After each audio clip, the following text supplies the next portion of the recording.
नमस्कार दोस्तों, मैं पारुल चौहान आप सभी का स्वागत करती हूँ आपके अपने प्यारे से परिवार रोजगार विद अंकित में। बबीता, मीना, सत्या, सतीश, शिवराज, रोशनी, अमित कुमार और दीप्ति, कृष्णा, निशु, सूरज, अमित, सभी को मेरी तरफ से गुड इवनिंग, नमस्ते, राधे राधे, राम राम, शस्ती अकाल। प्यारे प्यारे बच्चों और जिनका नाम मैं नहीं ले पाई हूँ उन सबको भी मेरी तरफ से गुड इवनिंग, राम राम, नमस्ते। सभी लोग जल्दी से लाइव आ जाएंगे, सेशन के साथ जुड़ जाएंगे ताकि हम क्लास को स्टार्ट कर सकें। फटाफट से एक बार मुझे बताएंगे कि क्या आपको मेरी आवाज़ प्रॉपर आ रही है, मैं आपको अच्छे से दिख रही हूँ। अगर सब कुछ ओके है तो बेटा बस एक बार थम्स अप कर देना ताकि हम क्लास को स्टार्ट कर सकें और फिर मैं आपको पढ़ा सकूं फंडामेंटल राइट्स यानी कि मौलिक अधिकार। पीडीएफ से नहीं पढ़ाऊंगी, हाथ से लिखकर ही पढ़ाऊंगी। पीडीएफ उन बच्चों के लिए है जो चाहते हैं कि वर्ड टू वर्ड इंग्लिश भी रहे और वर्ड टू वर्ड हिंदी भी रहे, तो पीडीएफ उसके लिए है, आपके समझाने के लिए पीडीएफ नहीं है। सब कुछ ओके है, मेरे पास थम्स अप आ चुके हैं। और ऐसे बच्चे जो क्लास में आते ही कि मैम बफरिंग हो रही है, मैम आवाज़ नहीं आ रही है, तो बेटा जी आप इनकी ये जो आपकी हरकतें हैं इनमें सुधार करें, क्योंकि ये जो हरकतें हैं आपकी ये ठीक नहीं है, ठीक है, ये बहुत गलत बात है। चलिए अब आगे अगर हम बात करते हैं तो प्यारे बच्चों आगे हम देखेंगे। यहाँ पर आपको कल मैंने बेसिक चीजें सारी बता दी थी कि फंडामेंटल राइट्स क्या होता है, मौलिक अधिकार क्या होता है। प्यारे बच्चे अगर मैं आपसे यहाँ पर बात करती हूँ तो मेरी बात को ध्यान से सुनेंगे, आराम से सुनेंगे। और अगर मैं आपसे बात करती हूँ बेटा तो आप देखेंगे यहाँ पर हम बात करते हैं सबसे पहले आर्टिकल नंबर 12 के बारे में। जब मैं आर्टिकल नंबर 12 के बारे में बात करती हूं तो इसमें दे रखा है बेटा जी राज्य की परिभाषा। क्या दे रखी है इसमें? राज्य की परिभाषा दे रखी है, यानी कि इसमें दे रखी है डेफिनेशन ऑफ स्टेट। राज्य की परिभाषा ध्यान से सुनिएगा, इसमें दे रखा है डेफिनेशन ऑफ स्टेट। और मैं आपको ये बता दूं कि जो डेफिनेशन ऑफ स्टेट है यानी कि जो राज्य की परिभाषा है, यहां पर राज्य का अर्थ बेटा जी किस किस से है? तो राज्य का अर्थ बेटा अगर हम बात करते हैं तो आप ध्यान रखेंगे कि यहां पर अगर मैं आपसे बात करूं तो आप मेरी बात को बहुत ध्यान से सुनेंगे। अगर ध्यान से नहीं सुनेंगे तो समझ नहीं आएगा। आपका ध्यान से सुनना ही आपको समझ में आएगा, ये ध्यान रखना। या तो कमेंट कर लो या फिर ध्यान से क्लास को देख लो, वो अब आपके ऊपर डिपेंड करता है कि आप क्या करना चाहते हैं। क्योंकि मेरी तरफ से अगर कोई भी प्रॉब्लम होगी तो हर एक बच्चे को होगी, ऐसा नहीं कि 2 बच्चों को हो रही है और 10 बच्चों को नहीं होगी, ऐसा बिल्कुल नहीं होगा, सबको होगी अगर मेरी तरफ से प्रॉब्लम होगी। अब यहाँ पे जो ये राज्य शब्द है, यहाँ पर जो स्टेट शब्द है, इसका मतलब यूपी, बिहार, एमपी, इन स्टेट्स ऐसे स्टेट से नहीं है, बल्कि यहाँ पे राज्य का मतलब हर एक उस व्यक्ति से है जो आपके लिए कानून बना सकता है, जो आपको आदेश दे सकता है, जो आपके लिए अध्यादेश जारी कर सकता है। आपको ध्यान रखना है कि अगर मैं आपसे दोबारा रिपीट करती हूं तो राज्य शब्द का मतलब प्यारे बच्चे यहां पर किससे है? मैम राज्य शब्द का मतलब यहां पर उस व्यक्ति या उस संस्था से है जो क्या कर सकता है? मैम जो हमारे लिए कानून बनाता है। ध्यान से सुनना, कानून बनाता है। और आपके यहाँ कानून कौन बनाती है, जल्दी बताओ? कानून बनाता है, ठीक है। या फिर हम कह सकते हैं कानून लागू करता है, कानून लागू करता है। या हम कह सकते हैं कि मैम जो हमें आदेश देता है, जो हमें आदेश दे सकता है, यानी कि ऑर्डर दे सकता है, आदेश दे सकता है, ऑर्डर्स दे सकता है। और मैम अगर हम बात करते हैं तो ऐसा जो हमारे लिए अध्यादेश जारी करता है, अध्यादेश को इंग्लिश में कहते हैं ऑर्डिनेंस। अध्यादेश को इंग्लिश में क्या कहते हैं? ऑर्डिनेंस। तो जो भी व्यक्ति या संस्था ऐसा करती है वो सब आपके डेफिनेशन ऑफ स्टेट में आते हैं, अध्यादेश जारी कर सकता है।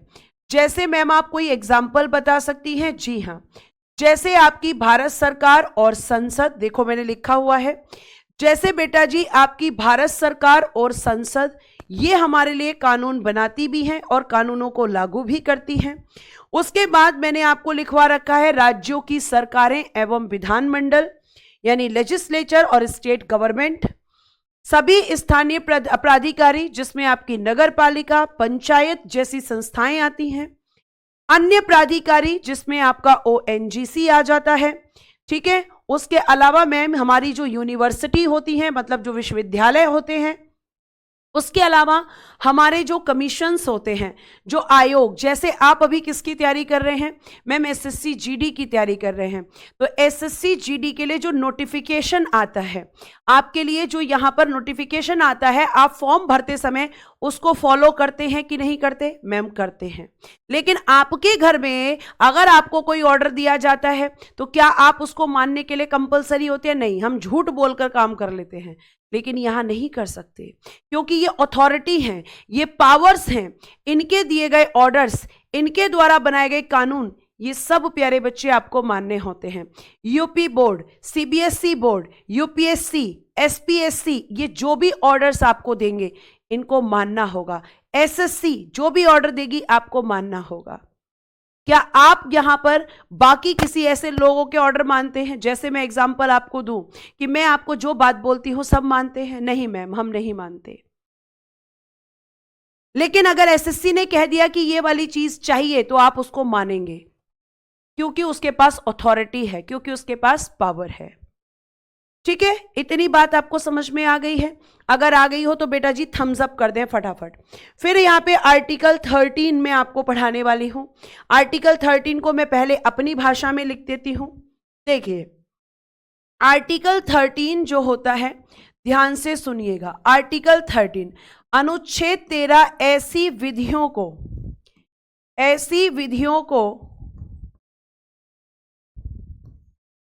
लिखना, अनुच्छेद 13 के अनुसार, ऐसे लिखना, अकॉर्डिंग टू आर्टिकल 13, अनुच्छेद 13 के अनुसार, अकॉर्डिंग टू आर्टिकल 13, आर्टिकल 13, अनुच्छेद 13 के अनुसार न्यायालय यानी कि आपका कोर्ट, मैम कौन सा कोर्ट? तो बेटा जी सुप्रीम या हाई कोर्ट, ये तो हो गई इंग्लिश में, सुप्रीम या हाई कोर्ट यानी उच्चतम या उच्च न्यायालय, उच्चतम या उच्च न्यायालय। ठीक है, अनुच्छेद 13 के अनुसार न्यायालय, न्यायालय ऐसी विधियों को, विधि क्या होते हैं? लॉज। ऐसी विधियों यानी कि जो लॉज होते हैं, जो कानून होते हैं, विधियों को शून्य यानी कि नल, शून्य यानी कि नल, शून्य घोषित कर सकता है, घोषित कर सकता है जो मौलिक अधिकारों का उल्लंघन करते हैं।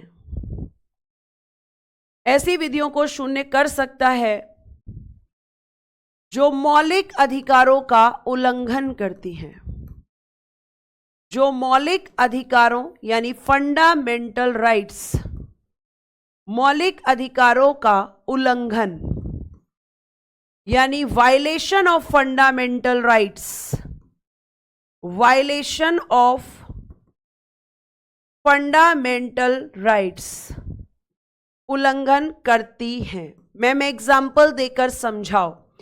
जैसे आपका एक मौलिक अधिकार है शिक्षा का अधिकार, अब मैं कह दूं कल से एक कानून बना दे संसद कि शिक्षा का अधिकार महिलाओं को नहीं मिलेगा। किसको नहीं मिलेगा? मैम शिक्षा का अधिकार महिलाओं को नहीं मिलेगा, एक ऐसा कानून संसद बना दे, तो क्या महिलाएं चुप रहेंगी? नहीं मैम, क्योंकि फंडामेंटल राइट्स कहता है कि 6 से 14 साल के बच्चे, चाहे लड़का हो चाहे लड़की, सभी को राइट टू एजुकेशन है, सभी को शिक्षा का अधिकार है। लेकिन संसद ने कह दिया कि हम नहीं देंगे, तो ऐसा कानून जो है आपकी जुडिशरी तुरंत क्या कर देगी? शून्य घोषित कर देगी। और बेटा जी आपको ध्यान रखना है कि जब वो शून्य घोषित करती है तो उसकी इस शक्ति को कहते हैं न्यायिक पुनर्विलोकन। क्या कहते हैं बेटा इसको? मैम इसको कहते हैं न्यायिक पुनर्विलोकन यानी कि जुडिशियल रिव्यू। अगर कोई भी ऐसा कानून बनेगा जो मौलिक अधिकारों के खिलाफ होगा तो आपकी जो न्यायपालिका है वो तुरंत उसका जुडिशियल रिव्यू करेगी, मतलब उस कानून की दोबारा से जांच करेगी। क्या होता है न्यायिक पुनर्विलोकन, क्या होता है न्यायिक पुनर्विलोकन का मतलब? मैम, कानून की दोबारा से जांच करना। और अगर वो कानून सच में मौलिक अधिकारों का उल्लंघन करेगा तो न्यायपालिका शून्य घोषित कर देगी, कहेगी ये कानून लागू नहीं हो सकता क्योंकि मैम ये कानून मौलिक अधिकारों का उल्लंघन कर रहा है। और कोई कानून ऐसा देश में नहीं बन सकता जो मौलिक अधिकारों का उल्लंघन करे। जैसे ही कोई कानून ऐसा बनेगा तुरंत उसका जुडिशियल रिव्यू होगा और जुडिशियल रिव्यू होने के बाद तुरंत न्यायपालिका उस कानून को शून्य घोषित कर देगी। अब मुझे जल्दी से एक प्रश्न का उत्तर देंगे बच्चे कि न्यायिक पुनर्विलोकन प्यारे बच्चे हमने कहां से लिया है? जल्दी से मुझे बताइए, न्यायिक पुनर्विलोकन हमने कहां से लिया है? जल्दी से मुझे इस प्रश्न का उत्तर चाहिए कि न्यायिक पुनर्विलोकन या जुडिशियल रिव्यू, और मैम ये किस आर्टिकल के तहत होता है जुडिशियल रिव्यू? या आपका जो सुप्रीम कोर्ट है बेटा, हमारा जो सुप्रीम कोर्ट है वो आपके मौलिक अधिकारों की सुरक्षा करता है आर्टिकल 32 के तहत, और मैम जो हमारा हाई कोर्ट है वो हमारे मौलिक अधिकारों की सुरक्षा करता है आर्टिकल 226 के तहत। तो ये दोनों कोर्ट के ये दोनों आर्टिकल याद रखना, ये अपनी ड्यूटी पूरी करते हैं इन आर्टिकल्स के तहत मौलिक अधिकारों की सुरक्षा के लिए। वेरी गुड मैम, अमेरिका से लिया गया है ना? कहां से लिया गया है? अमेरिका वाले बच्चे सही हैं, ब्रिटेन, ऑस्ट्रेलिया, रशिया ये बच्चे गलत हैं। अब मुझे जल्दी से अगेन एक क्वेश्चन का आंसर दीजिए और आंसर है थम्स अप। क्या ये आर्टिकल आपको समझ में आया? सीधी सी बात, कोई भी ऐसा कानून नहीं बन सकता जो मौलिक अधिकारों का उल्लंघन करे। अगर बनता है तो कोर्ट उसका जुडिशियल रिव्यू करेगा और उस कानून को शून्य घोषित कर देगा, कहेगा कि ये कानून लागू नहीं हो सकता, ये कानून लागू नहीं हो सकता।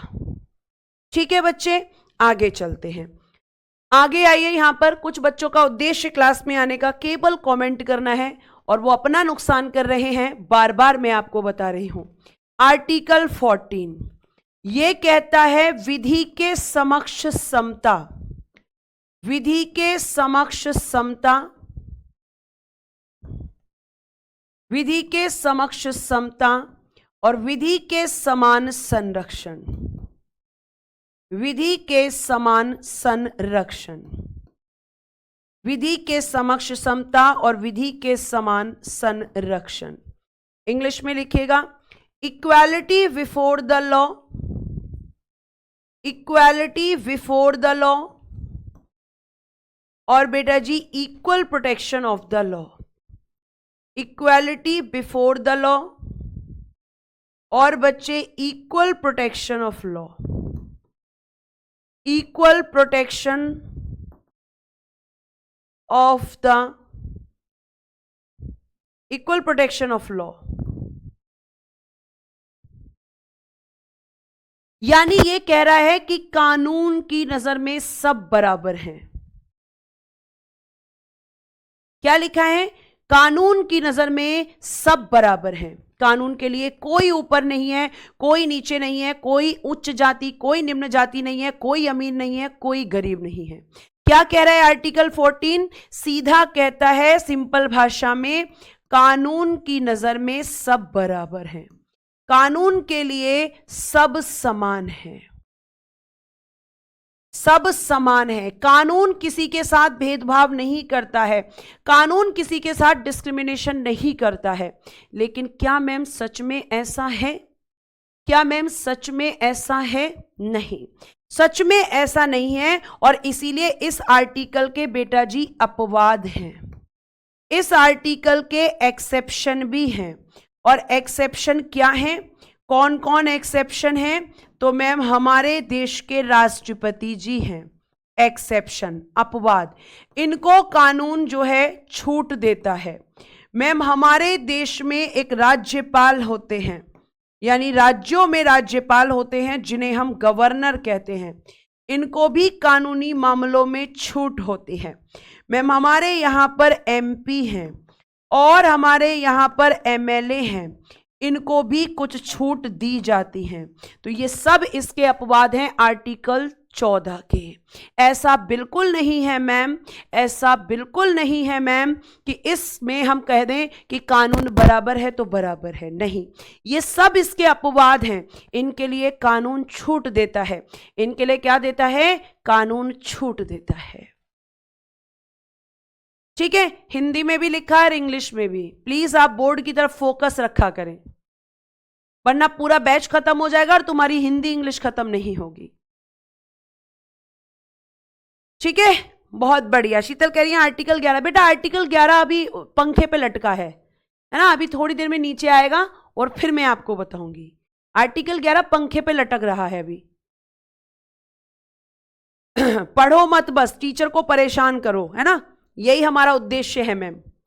आगे आइए, देखिए नेक्स्ट आर्टिकल 15 क्या कहता है। यह कहता है कि भैया भेदभाव मत करो। क्या कहता है आर्टिकल 15? क्या देता है, क्या छूट देता है बेटा? तो ये आपके राष्ट्रपति जी को छूट देता है, राज्यपाल जी को छूट देता है कि अगर ये कोई अपराध करते हैं तो ऐसा नहीं कि इनको तुरंत गिरफ्तार कर लिया जाए। और मैं डिटेल में आपको ये बताऊंगी प्रेसिडेंट और गवर्नर में। ठीक है, आगे चल सकते हैं। तो आप कहेंगे मैम अब हमें पढ़ना है आर्टिकल 15। क्या पढ़ना है अब हमें? आर्टिकल 15 को हमें पढ़ना है। और आर्टिकल 15 साफ साफ क्या कहता है? आर्टिकल 15 कहता है भेदभाव का प्रतिषेध। इसको ध्यान से पढ़ना बेटा, बहुत इंपॉर्टेंट आर्टिकल है। भेदभाव का प्रतिषेध यानी प्रोहिबिशन ऑफ डिस्क्रिमिनेशन। अब आप मुझसे क्वेश्चन करोगे कि किस आधार पर भेदभाव नहीं करना? प्रोहिबिशन ऑफ डिस्क्रिमिनेशन, भेदभाव का प्रतिषेध क्या होता है?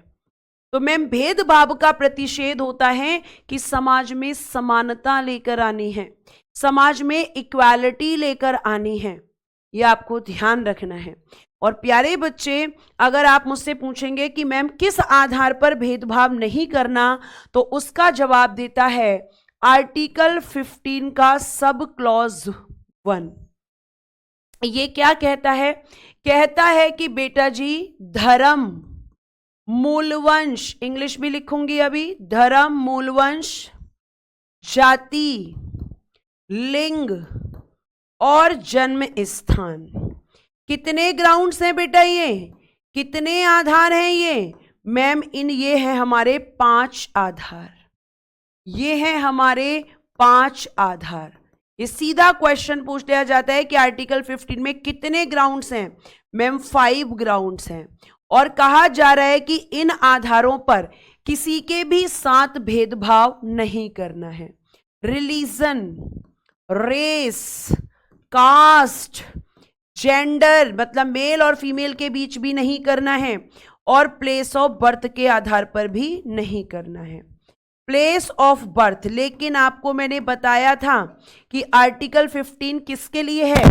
केवल इंडियन सिटीजन्स के लिए, केवल भारतीय नागरिकों के लिए है मैम, ये फॉरेनर्स के लिए नहीं है, ये विदेशियों के लिए नहीं है। आपने कल लिखवाया था, मैंने कल की क्लास में आपको बताया था। और बेटा आप ध्यान रखना कि भेदभाव नहीं करना है तो किन आधारों पर? इन पर, क्योंकि धार्मिक आधार पर भेदभाव होता है। ठीक है, मूल वंश यानी आप जो वंशज हैं, किसके हैं किसके नहीं, इस आधार पर भेदभाव नहीं होगा। अगर आप भारत के नागरिक हैं, आप किस कास्ट से हैं, आपकी जाति क्या है, कोई फर्क नहीं पड़ता, आपका धर्म क्या है, कोई फर्क नहीं पड़ता, आप मेल हैं या फीमेल हैं। ठीक है, मैंने देखो यहां मेल लिख दिया है, सॉरी बेटा, जेंडर कर देना इसको। आप मेल हैं या फीमेल हैं, है ना, इससे कोई फर्क नहीं पड़ता है। आपका जन्म स्थान क्या है, इससे भी फर्क नहीं पड़ता है, बस आप भारत के नागरिक होने चाहिए। तो इन 5 आधारों पर आप किसी के साथ भेदभाव नहीं कर सकते हैं। लेकिन मैम आप हमें यह बताइए कहां पर भेदभाव नहीं करना? तो जैसे कि पहले के समय आपने इतिहास में पढ़ा होगा, भेदभाव किया जाता था, और उसका जवाब देता है आर्टिकल 15 का सब क्लॉज 2। कहता है सार्वजनिक स्थानों पर, सार्वजनिक स्थानों पर, मैम सार्वजनिक स्थान यानी कि जो पब्लिक प्लेस होते हैं, पब्लिक प्लेसेस, सार्वजनिक स्थानों पर, पब्लिक प्लेसेस, सार्वजनिक स्थानों पर भेदभाव का प्रतिषेध। अब मैम ये सार्वजनिक स्थान कैसे होते हैं? जैसे कि बेटा टेम्पल्स यानी कि मंदिर, जैसे आपकी शॉप, ठीक है, ये आपको ध्यान रखना है। आगे सुनिए, यहां क्या सार्वजनिक स्थान क्या होते हैं मैम? इसका एग्जाम्पल, जैसे फॉर एग्जाम्पल मंदिर यानी कि टेम्पल्स, तालाब मैम यानी कि पॉन्ड्स, कुएं, और मैम हम कह सकते हैं नदी, और हम कह सकते हैं सड़क, हम कह सकते हैं आपका सार्वजनिक भोजनालय यानी कि पब्लिक रेस्टोरेंट्स जो होते हैं, सार्वजनिक भोजनालय, और हम कह सकते हैं कि मैम जैसे पार्क, तो ये सब क्या होते हैं? ये सब पब्लिक प्लेसेस होते हैं, ठीक है। इनमें आप किसी के साथ डिस्क्रिमिनेशन नहीं कर सकते, ठीक है, आप इनमें किसी के साथ भेदभाव नहीं कर सकते, ये आपको ध्यान रखना है, ठीक है। आप कहोगे कि मैम यहां पर जो पब्लिक प्लेसेस हैं इनमें पहले डिस्क्रिमिनेशन हुआ है, इनमें पहले भेदभाव हुआ है, लेकिन अब नहीं होता, अब नहीं होता, क्योंकि मैम यहां पर सरकार ने कानून बना रखे हैं। आप किसी को मंदिर में जाने से, किसी को सड़क पे चलने से, किसी को नदी से पानी लेने पर जाति के आधार पर, धर्म के आधार पर रोक नहीं सकते, ठीक है। इतनी बात समझ में आई? फिर यहां पर प्यारे बच्चे अभी कह रहा है कि जेंडर डिस्क्रिमिनेशन नहीं करना, लेकिन लेकिन लेकिन अब ध्यान से सुनना, क्योंकि मैं अगला आर्टिकल लिखने जा रही हूं, आर्टिकल नंबर 15 का सब क्लॉज 4, और इसमें क्या किया गया है? महिलाओं और बच्चों के लिए विशेष उपबंध, महिलाओं और बच्चों के लिए विशेष उपबंध, बच्चों के लिए विशेष उपबंध, विशेष उपबंध, special provision for, special provision for, provision for women and children, women and children. लेकिन मैम आपने तो अभी कहा था कि जेंडर डिस्क्रिमिनेशन नहीं करना है, तो फिर स्पेशल प्रोविजंस क्यों? तो फिर मैम विशेष उपबंध क्यों? क्योंकि प्यारे बच्चे ये जो आपका भेदभाव किया जा रहा है, ये आपका कैसा भेदभाव है मैम? ये एक सकारात्मक भेदभाव है मैम, ये एक एफर्मेटिव डिस्क्रिमिनेशन है मैम। भेदभाव सकारात्मक कैसे हो सकता है मैम? भेदभाव जो है उसे आप कैसे कह सकती हैं कि वो सकारात्मक है, वो एफर्मेटिव है? ऐसा कैसे पॉसिबल है बेटा? है पॉसिबल ऐसा।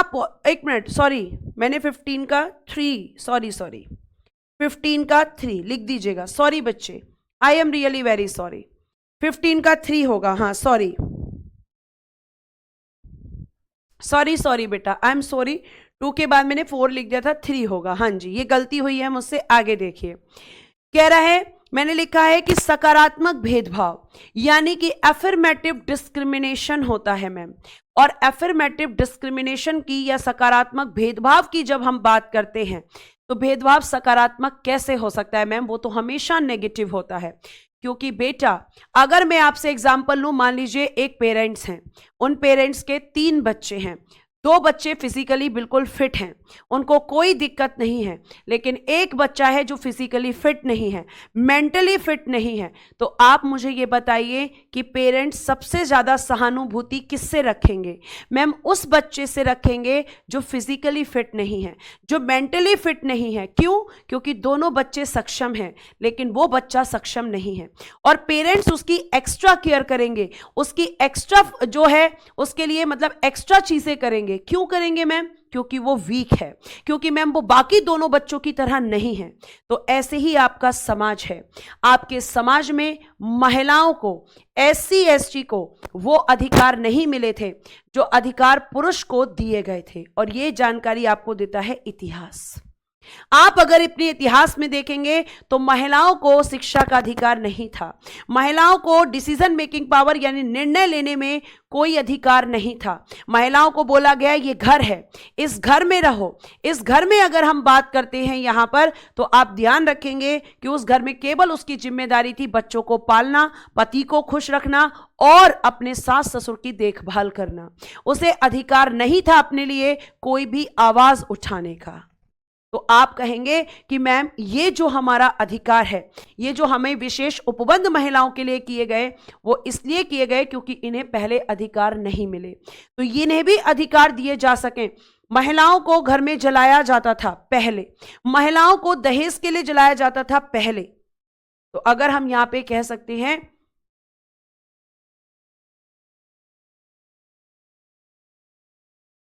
ठीक है, रुक जाइए,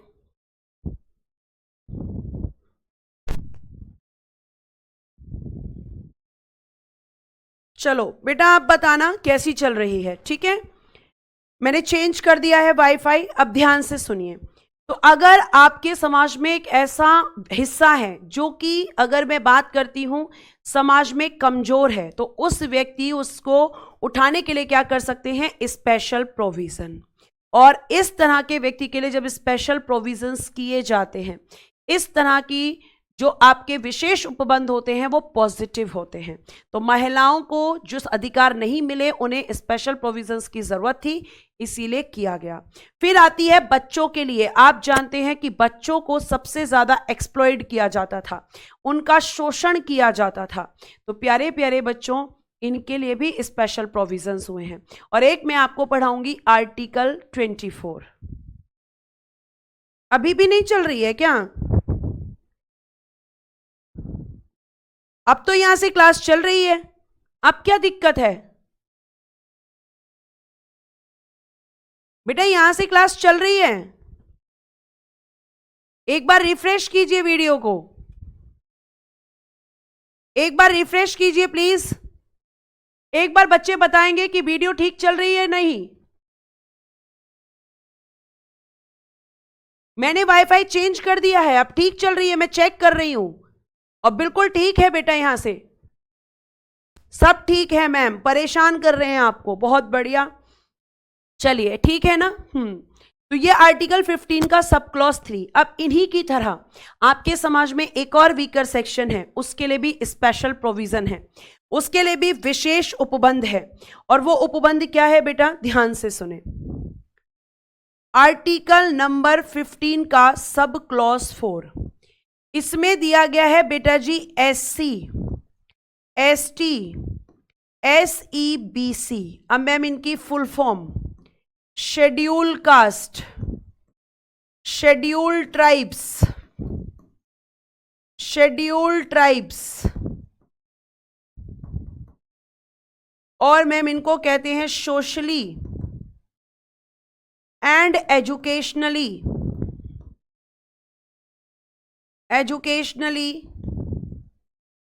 weaker sections, weaker sections. Hindi लिखिए, अनुसूचित जाति, अनुसूचित जाति, अनुसूचित जनजाति। और बेटा नेक्स्ट लिखिएगा सामाजिक और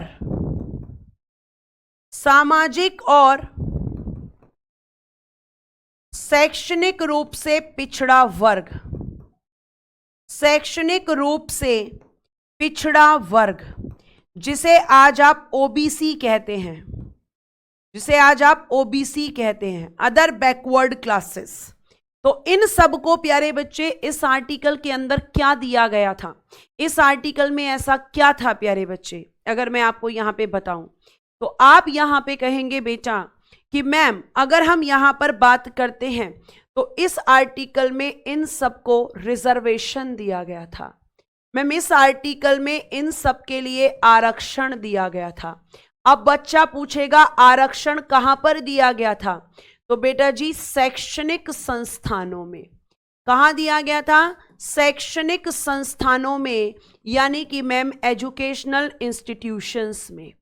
शैक्षणिक संस्थानों में, एजुकेशनल इंस्टीट्यूशंस में दिया गया था। एजुकेशनल इंस्टीट्यूशंस कौन से? तो जो सरकारी हुआ करते थे। कैसे एजुकेशनल इंस्टीट्यूशंस? तो मैम आप लिखेंगे सरकारी, यानी कि गवर्नमेंट। गवर्नमेंट जितने भी एजुकेशनल इंस्टीट्यूशंस थे उन सब में इन तीनों कैटेगरीज को रिजर्वेशन दिया गया था। क्यों दिया गया था? क्योंकि मैम समाज का ये हिस्सा भी ऐसा ही था जो आपके अन्य लोगों की अपेक्षा, इसे यहां पर कह सकते हैं कि दर्जा नहीं दिया गया।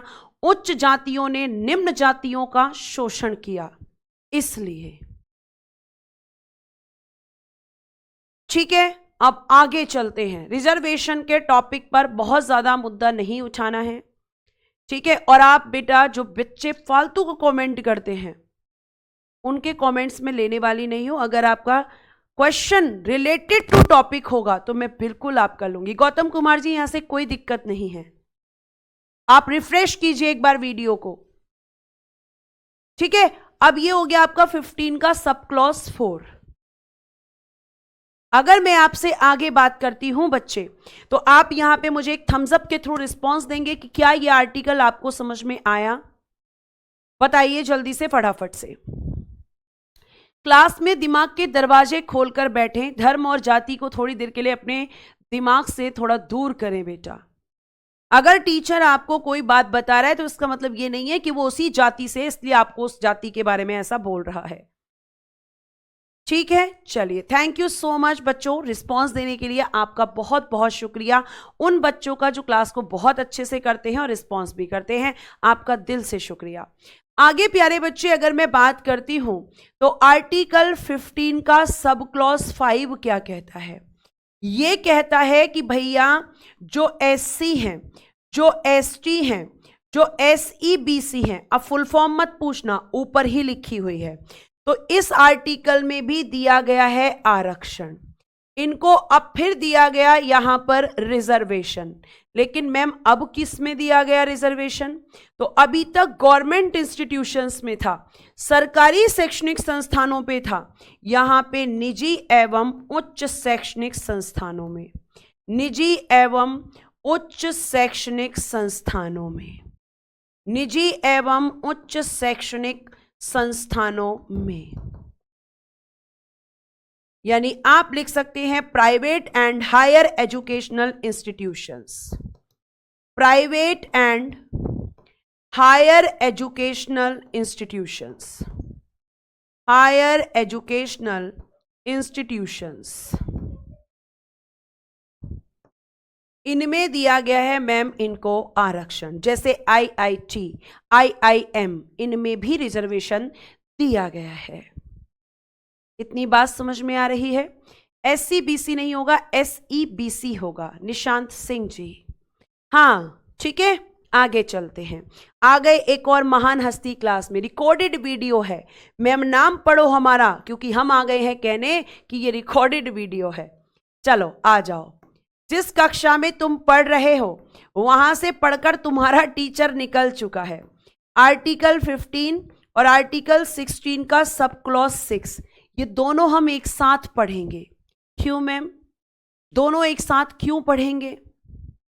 क्यों पढ़ना है हमें इन दोनों को एक साथ? क्योंकि बेटा ये दोनों एक ही कैटेगरी के जो लोग हैं उनसे रिलेट करता है। अगर मैं आपसे यहां बात करूं प्यारे बच्चे, तो आप यहां पर देखेंगे कि आर्टिकल 15 का 6 और सब क्लॉज आर्टिकल 16 का सब क्लॉज 6, इन्हें किया गया है एड ऑन। इन आर्टिकल्स को बेटा जी जोड़ा गया है।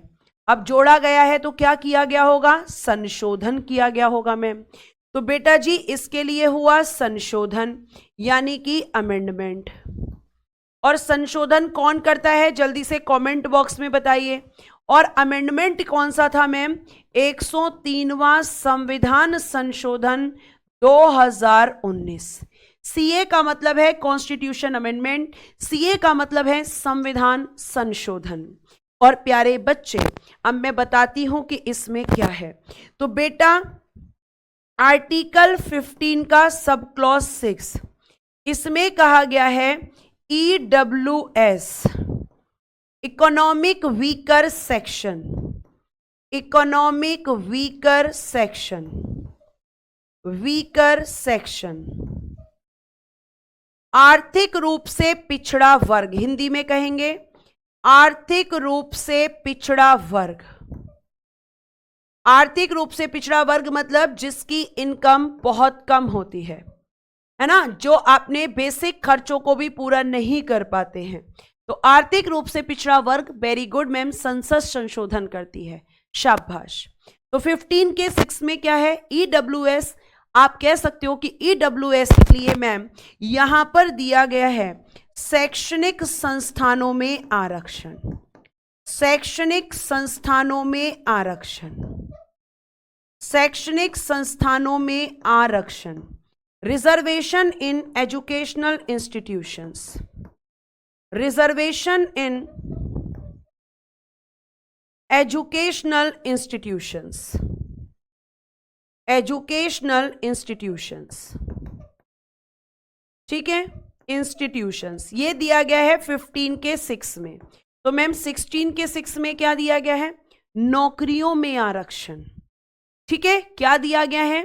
तो आप कहोगे कि मैम आर्टिकल 16 का जो सब क्लॉज 6 है इसमें दिया गया है EWS को, अब EWS की फुल फॉर्म अगेन नहीं लिखेंगे, EWS को सरकारी नौकरियों में आरक्षण, सरकारी नौकरियों में आरक्षण, सरकारी नौकरियों में आरक्षण, रिजर्वेशन इन गवर्नमेंट जॉब्स, क्या लिखेंगे, रिजर्वेशन इन गवर्नमेंट जॉब्स, ठीक है। और EWS में आपके बता दूं तो जनरल कैटेगरी को भी शामिल किया जाता है। और प्यारे बच्चे अगर मैं आपसे बात करूं तो इन दोनों आर्टिकल्स में कितना रिजर्वेशन है EWS को, 10%, 10% आरक्षण इनको दिया गया है। तो आप में जनरल कैटेगरी के लोग भी इसमें आते हैं। और मैं आपको बता दूं कि सुप्रीम कोर्ट का यह कहना है कि अभी तक आपने ठीक है जाति के आधार पर रिजर्वेशन दिया, लेकिन मैं कहना चाहता हूं कि जाति आधारित रिजर्वेशन आरक्षण को खत्म कीजिए और आर्थिक आधार पर जो कमजोर लोग हैं, चाहे वो SC हो, ST हो, OBC हो या फिर जनरल हो, उनको रिजर्वेशन दो, लेकिन आर्थिक आधार पर, ठीक है। आपको इकोनॉमिक बेस पर देना है, अब जाति आधारित आप खत्म कर दीजिए। तो ये किसने कहा बेटा, ये सुप्रीम कोर्ट ने कहा कि भैया रिजर्वेशन दो, मैं ये नहीं कह रहा मत दो, लेकिन अब कास्ट बेस मत दो। अब रिजर्वेशन आप किसको दो, अब आप रिजर्वेशन दो इकोनॉमिक वीकर सेक्शंस को, क्योंकि इकोनॉमिक आधार पर जनरल कैटेगरी में भी बहुत सारे लोग हैं जो अपनी बेसिक नीड्स को कंप्लीट नहीं कर सकते, जो अपनी आधारभूत आवश्यकताओं को भी पूरा नहीं कर सकते। तो ये सुप्रीम कोर्ट ने सरकार से कहा है। और आपको मैं बता दूं कि रिजर्वेशन को डॉक्टर BR अंबेडकर जी के द्वारा 10 सालों के लिए मांगा गया था, क्योंकि उनका कहना था कि जो अधिकार SC ST लोगों को नहीं मिले हैं उनको वो अधिकार 10 सालों में मिल जाएंगे और वो भी समाज के एक हिस्से में शामिल हो जाएंगे। लेकिन प्यारे प्यारे बच्चे, यहां पर आप जानते हैं कि रिजर्वेशन आज भी मैं बता दूं तो उन लोगों तक नहीं पहुंच पाता है बेटा जिन तक ये पहुंचना चाहिए। रिजर्वेशन के कॉन्सेप्ट को अच्छे से पढ़ो, और अगर आप उसको अच्छे से पढ़ोगे, है ना, तब जाकर फिर आपको चीजें समझ आएंगी कि रिजर्वेशन गलत नहीं है, लेकिन रिजर्वेशन देने का तरीका गलत है। तो सुप्रीम कोर्ट बार बार इस पर अपना जजमेंट देता रहता है। और क्योंकि यहां जनरल कैटेगरी के लिए कोई रिजर्वेशन नहीं था, तो इकोनॉमिक बेस पर इस रिजर्वेशन को ऐड किया गया है। ठीक है, चलिए, मैं क्लास में होने ही नहीं दूंगी, क्योंकि मैं ऐसे कमेंट्स को लेती ही नहीं हूं जो क्लास में किसी भी तरीके का जो डिस्टरबेंस है उसको यहां क्रिएट करे। ठीक, अगर समझ आ गया हो तो बेटा जी एक बार थम्स अप करें ताकि फिर मैं आगे बढ़ूं और आपको मैं पढ़ा सकूं आर्टिकल 17। आर्टिकल 17 में आपको पढ़ा सकूं, बताइए जल्दी से। 16 पढ़ा सकूं, अभी 15 हुआ है। आर्टिकल 16 ये कहता है बेटा जी समान अवसर, ये कहता है कि इक्वल अपॉर्चुनिटी दो। क्या कह रहा है? समान अवसर, यानी कि इक्वल अपॉर्चुनिटी। कहां पर देनी है इक्वल अपॉर्चुनिटी? समान अवसर तो मैम रोजगार और नियुक्ति में।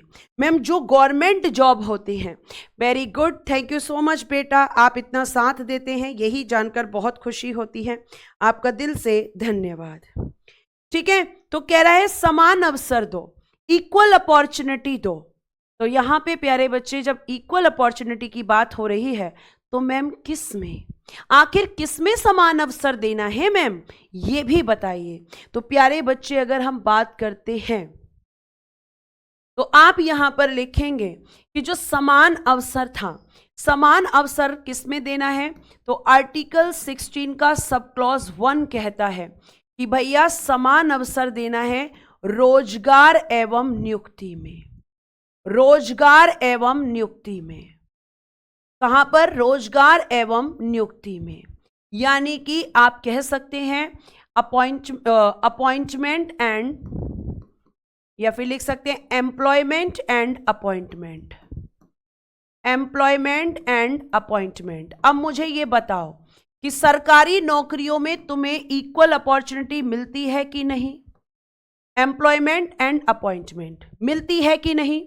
क्या कोई ऐसा फॉर्म आपका निकलता है जिसपे लिखा होता है कि ये जाति के लोग या ये धर्म के लोग या ये महिला के लिए है, ये पुरुष के लिए है, ऐसा कुछ है? अभी आप एसएससी जीडी की प्रिपरेशन कर रहे हैं, क्या आपके अंदर अगर काबिलियत है तो आप उसको फॉर्म को भर सकते हैं या नहीं? बताइए जल्दी से, फटाफट बताओ, फटाफट। ऐसा तो नहीं है ना, आप सब भरते हैं, जितनी सरकारी नौकरी निकलती है सभी को छूट होती है, बस आप उस योग्यता को फुलफिल करें। ठीक है, तो ये आर्टिकल 16 का सब क्लॉज 1 16 को जवाब दे रहा है कि भैया रोजगार एवं नियुक्ति में दो रिजर्वेशन। किसी के साथ भेदभाव मत करो। जैसे पहले क्या था, उच्च पदों पर उच्च जाति के लोग, निम्न पदों पर निम्न जाति के लोग, ये नहीं चलेगा। अब उच्च जाति पर, उच्च जाति के साथ साथ निम्न जाति के लोग भी उच्च पदों के लिए फॉर्म भर सकते हैं, कोई रोक टोक नहीं है। कोई धर्म कोई जाति ऐसा नहीं है कि भाई आप नहीं भर सकते। ठीक है, उसके बाद बेटा फिर यहां पे बोल रहा है कि भैया एक चीज ध्यान रखना कि आर्टिकल 16 का सब क्लॉज 2 कहता है कि आप नौकरियों में भेदभाव नहीं करेंगे, लेकिन किन आधारों पर? लिखना, कह रहा है धर्म, मूलवंश, जाति, ध्यान से सुनना, लिंग, जन्म स्थान, उद्भव एवं निवास। इसमें 2 और ग्राउंड जुड़ जाएंगे, उद्भव और मैम निवास, ये और जुड़ गए यहां पर 2, यानी इसमें कितने ग्राउंड हैं? इसमें मैम 7 ग्राउंड है। कह रहा है, पहले इंग्लिश लिख लीजिए, इंग्लिश में कहेंगे religion, race, caste, gender, place of birth,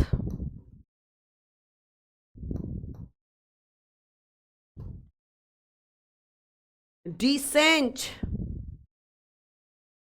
residence. लिख कह रहा है इन आधारों पर किसी भी नागरिक के साथ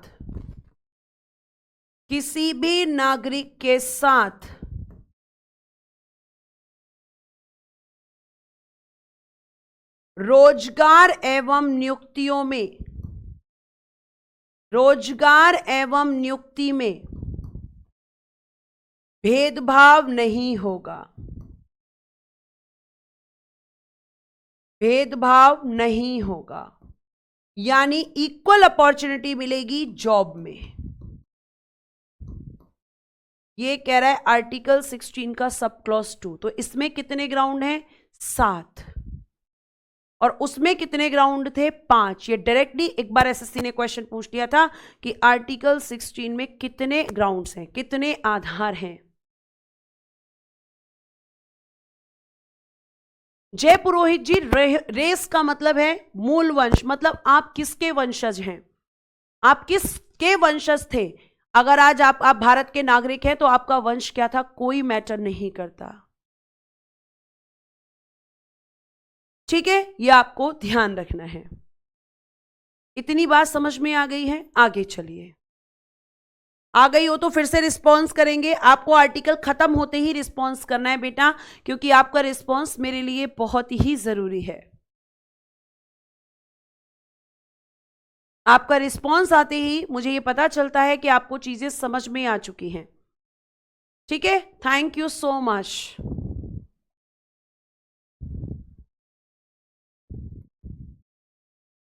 नेक्स्ट,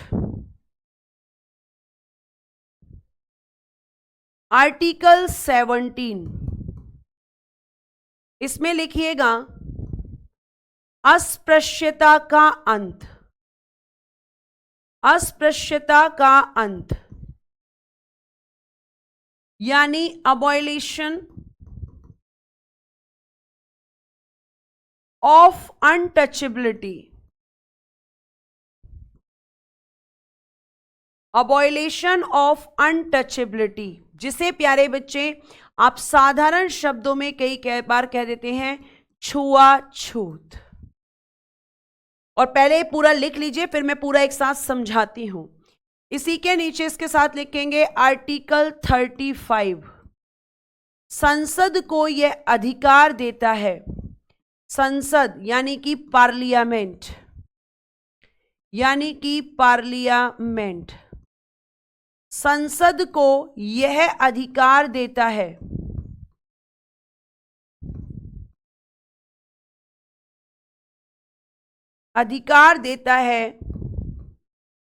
कि वह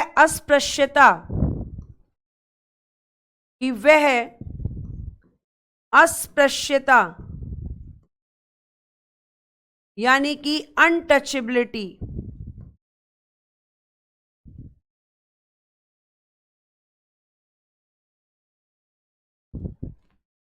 को समाप्त करने के लिए